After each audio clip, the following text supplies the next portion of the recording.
The first step to remove the seat is to remove the small Allen key bolt that is underneath the seat. We supply an Allen key wrench for your convenience.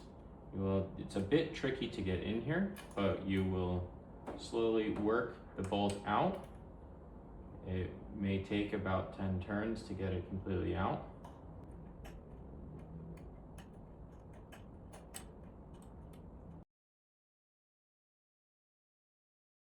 Step 2 is a bit easier. You're going to use the wrench that we supply to loosen this bolt. Loosen it a few turns on this side. Then don't go too far before you loosen the other side a bit, because the seat gets quite loose. Loosen it a little bit further. And then the existing seat should just slide right off from the Peloton. If you own a Peloton Bike Plus, it is critical that the bracket be in the furthest back position. So simply push the bracket back along the rails as far as it will go. We will now install the seat onto the bike. So you're just going to slide it on. You're then going to adjust it to make sure it is level both this way as well as this way.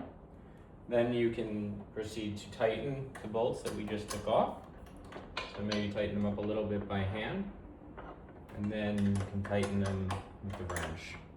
So once you get one side to be a little snug, you can make sure it's level. Proceed to tighten the second side.